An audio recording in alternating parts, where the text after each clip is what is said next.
ఇప్పుడు football issue తీసిరు కనుక మరి ప్రపంచ మేటి ఆటగాడు మెస్సీని తీసుకొచ్చి హైదరాబాద్లో మ్యాచ్ చేయడం అంటే మామూలు ఇష్యూ కాదు సార్. ఎందుకంటే మెస్సీ లాంటి వాళ్ళు తెలంగాణ ఒకటి ఉంది, దీంట్లో హైదరాబాద్ క్యాపిటల్ సిటీకి రావడం అంటే రేవంత్ రెడ్డి మొన్న గ్లోబల్ సమ్మిట్ ఇప్పుడు ఈ ఫుట్బాల్ కోసం చేసిన దాన్ని మనం ఎట్లా చూడొచ్చు అంటే ఫుట్బాల్ అంటే ఆట కాబట్టి దాని మీద మనం ఎక్కువ మాట్లాడాల్సిన అవసరం లేదు. కాకపోతే ప్రజాధనాన్ని దానిలో వెచ్చించడం అనేది అది ఎవరు ఒప్పుకోరు.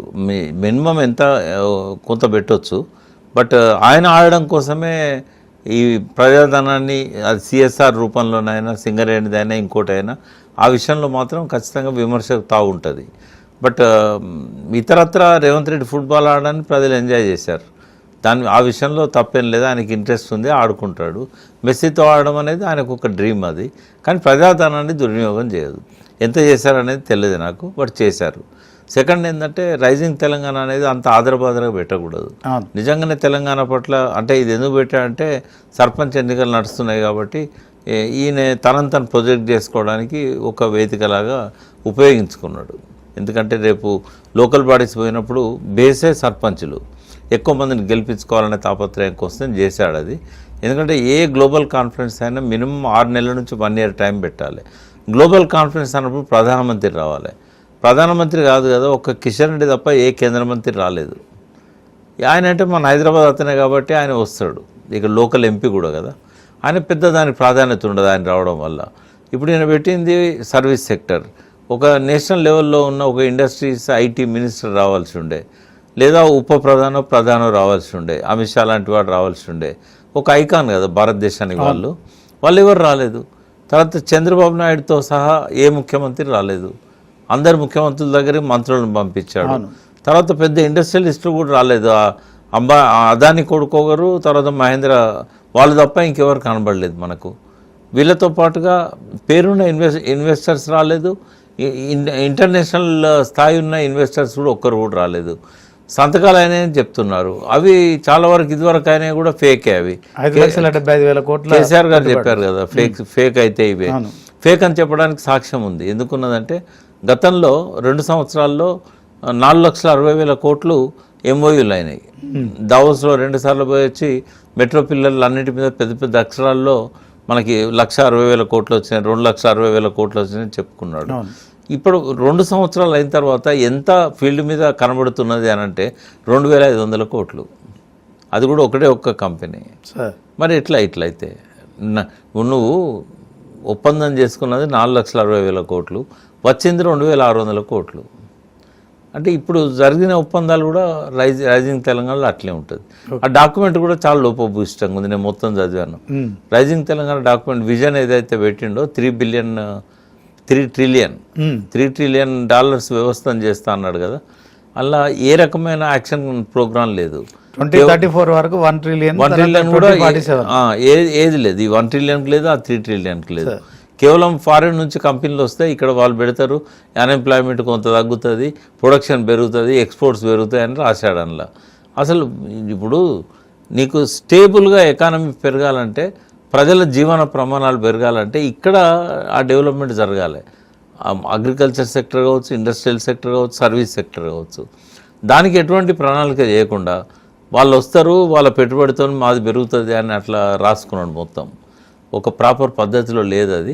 $1 ట్రిలియన్ కాదు, 2034 నాటికి ఇప్పుడు ఉన్నదాన్ని కూడా ఆయన మెయింటైన్ చేయలేడు. ఒకవేళ ఆయనే ముఖ్యమంత్రి కంటిన్యూ అయితే.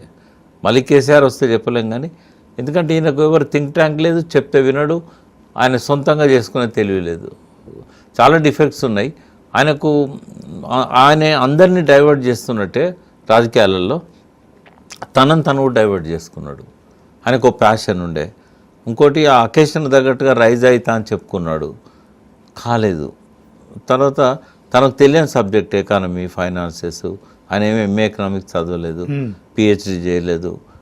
కనీసం దానికి సంబంధించిన ఒక నిష్ణాతులైన వాళ్ళనైనా ఆయన పక్కన పెట్టుకోవాల్సి ఉంటే ఎకానమీ ఎట్లా డెవలప్ చేయాలి. ఎంతసేపు కేసీఆర్ను లూటీ చేసిండు, డబ్బులన్నీ ఇప్పుడు ఇంట్రెస్ట్ కట్టాల్సి వస్తుంది, అప్పులు బాగా చేశాడని చెప్పి.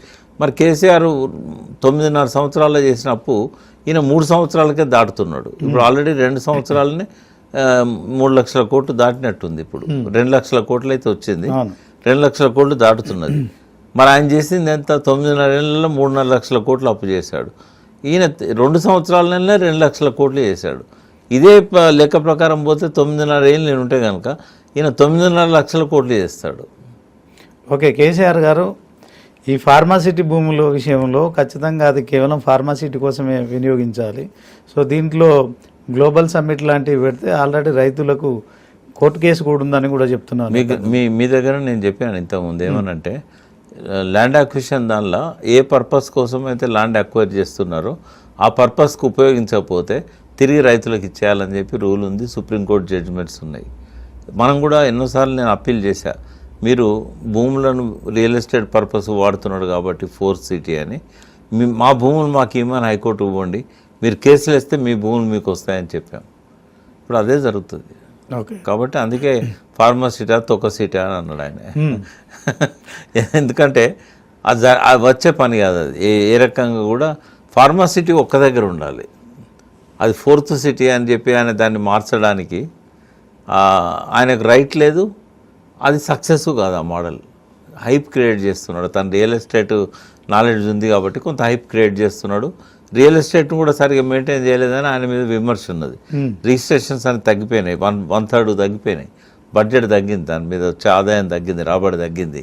కాబట్టి కేసీఆర్ విమర్శకు ప్రజలు పాజిటివ్గా స్పందించారు. కేసీఆర్ హయాంలో 100 కోట్లకు ఒక ఎకరం అమ్మిన నేపథ్యంలో ఇప్పుడు 177 కోట్లకు ఒక ఎకరం రెండు కూడా హైపే. అక్కడ అప్పుడు 100 కోట్లు లేదు, ఇప్పుడు 100 కోట్లు అయింది ఆడ. కానీ ఆ 170 కోట్లు కూడా ఇప్పుడు అక్కడ లేదు.